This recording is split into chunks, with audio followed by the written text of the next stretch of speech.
We've gone through a list of them on a slide a couple weeks ago. What is a devotional practice? This is number 8 on the study guide, in case you're looking. What is a devotional practice? It's kind of hard to describe, but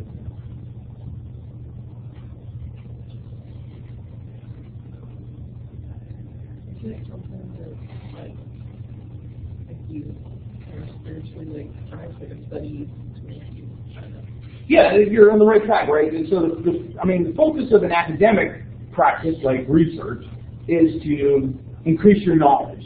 But a devotional practice is more focused on spiritual improvement, right? Increase of spirituality is about deepening your relationship to God, right? So that devotional practice is more of a relational practice related to God.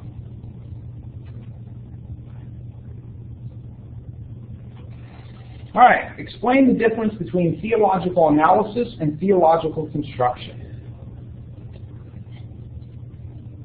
This is 16 and 17 on the study guide. So, even if you had no clue what it is, what do you think theological analysis might be?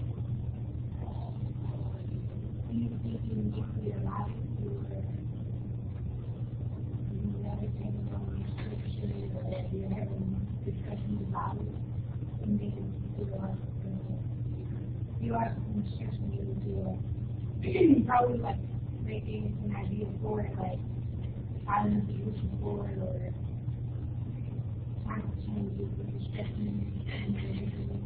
Okay, you're headed very much in the right direction. And so that idea of theological analysis is you're examining, right? You're analyzing something.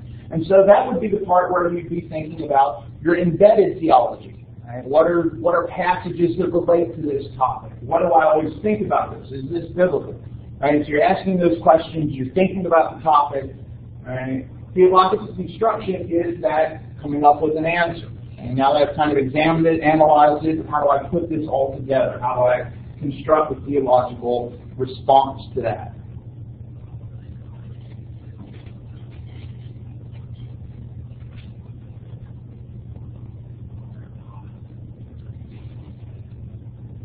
Other things to know. The number 3 is the historical development of biblical studies. So those first 2 classes we went through and talked about different time periods. We talked about different developments. Having knowledge of those things, what happened when, would be helpful. Right? Those major types of developments from the time of the Renaissance till the time of the present. So taking a look back through that survey, knowing the different types of introductory issues. This is number 14. And so that might be, I might ask, what are 4 introductory issues when studying the biblical text? So what are introductory issues? What are some introductory issues when it comes to studying a biblical text?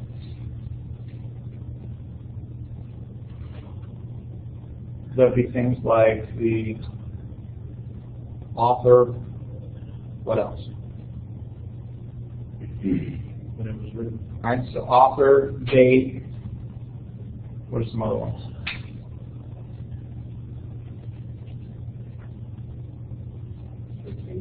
The occasion, the purpose, the audience. And so having that list, we went through a list a couple of classes ago of those different introductory issues, as well as what they are. What author, of course, is pretty self-explanatory. Date, the difference between occasion and purpose. Right? Occasion is why it's being written. Purpose is what it's intended to do. Provenance is where it's written from.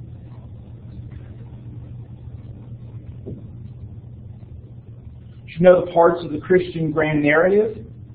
The general parts, you don't have to know all. We went through and were specific about, God as creator. What does that mean? What does it mean that creation is what does it mean about creation?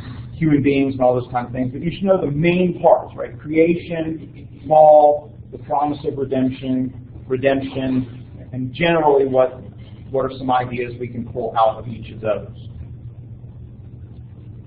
That's number 5 on the study guide. You should also know the worldview definition we discussed in class that talks about things like the basic beliefs of society, the grand narrative, faith commitments, how it informs the whole of personal and corporate, lives. Right? Again, if you can't remember exactly, and one of the questions is, what is a worldview? It's a short answer question, and at least try to have those things down. Basic beliefs, grand narrative, whole of personal and corporate lives, and faith.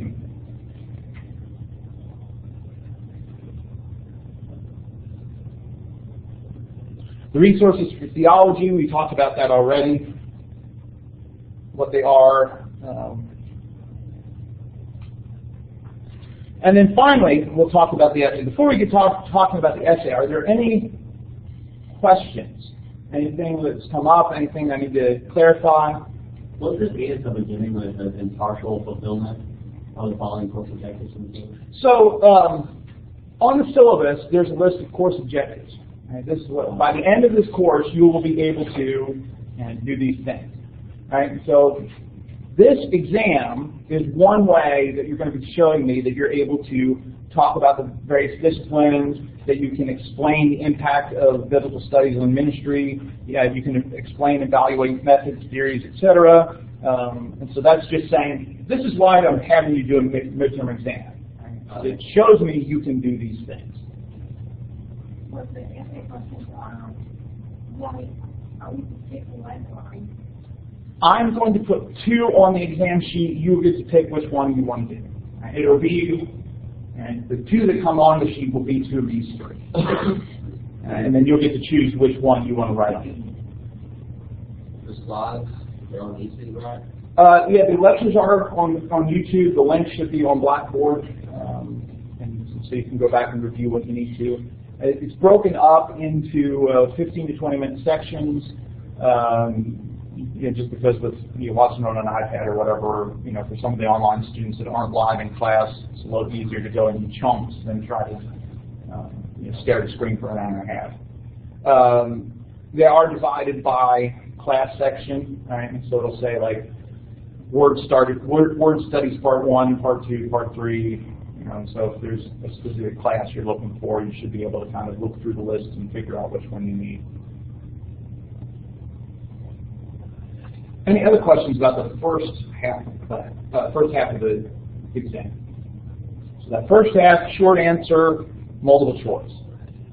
And that's half the grade. The other half of the grade is writing the essays. So writing the essays, I believe I said this before. If not, I apologize. But you're not writing a 5-paragraph essay. You don't have to have an introduction and conclusion. Right? I'm looking for you to just answer the questions. Right? So you can just start in. Right, instead of having have to think up an introduction. Make sure you answer all parts of the question.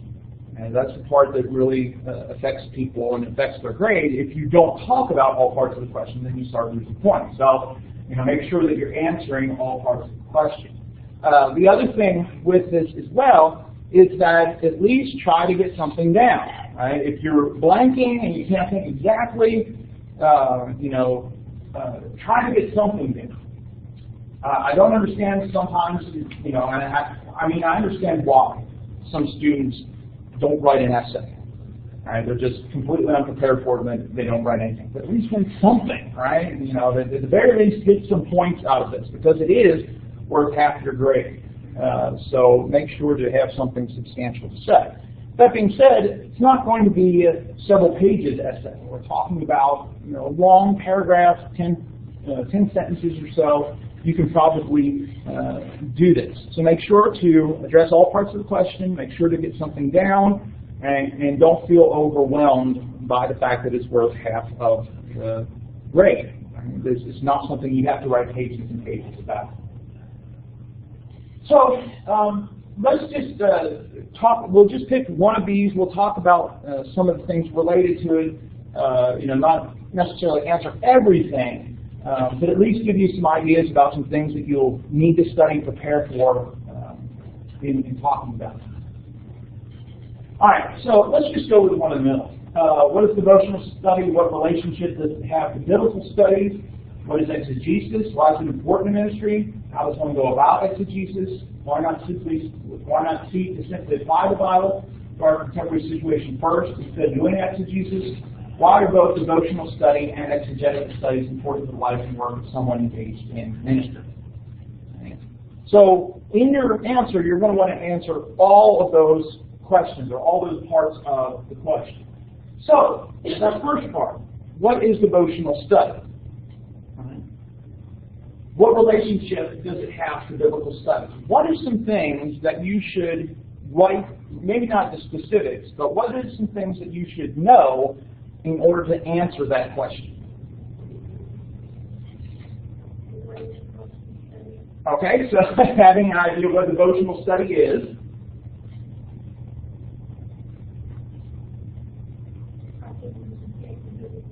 All right, so knowing what biblical studies is. So, in general, if you had to say, what's the relationship between devotional study and biblical studies?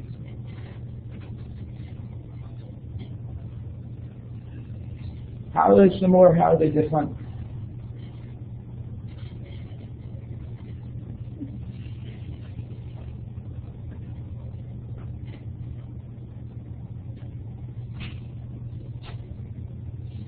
I think when you're doing devotional, it's more on a personal gain and your personal reflection, and biblical studies is more of like researching the topic that you're looking for, not so much as just getting into the spiritual aspect. All right, so one of the things to kind of talk about in answering that question would be some places where there's some overlap, right? Both might be related to the biblical text, right? You might be reading something devotionally, but that's different than what your intention is in biblical studies. So the personal versus the academic, those kind of things. We talked about what exegesis is, and so we should be able to talk about that. Why is it important to ministry?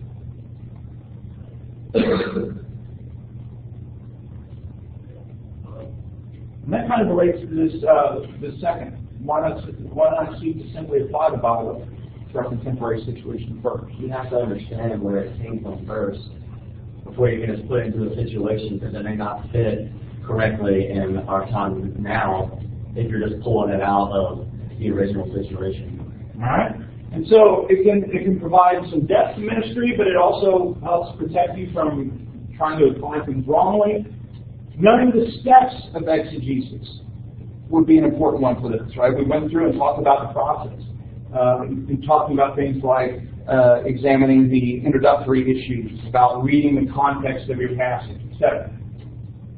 So why are both devotional study and exegetical study important to the life and work of someone engaged in ministry? Why should you have, as a minister, why should you have both?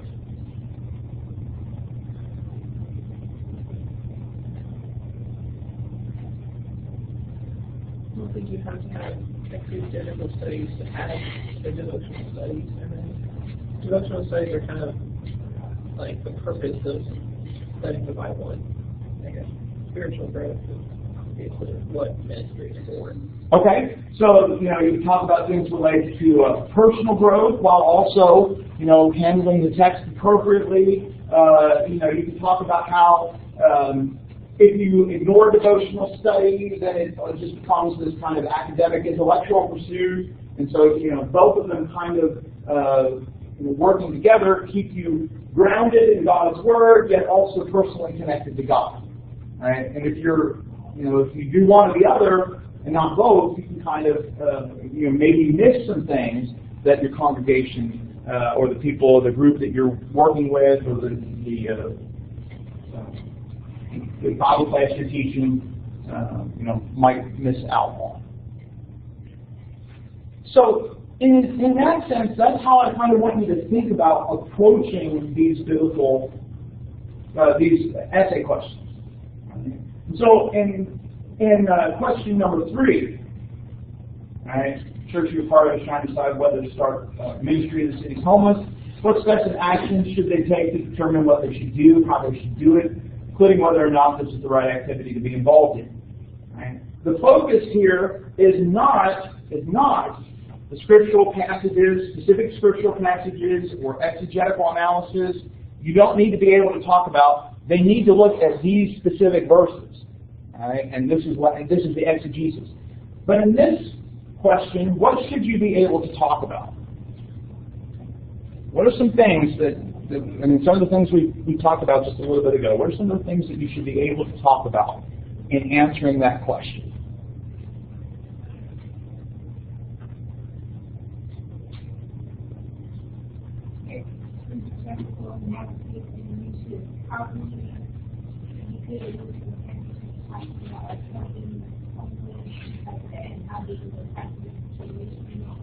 Okay, so thinking about, doing some exegesis, what exegesis is, right, and how that fits in this, where would you do it, right, and then also talk about, well, you'd want to look at passages that deal with these topics.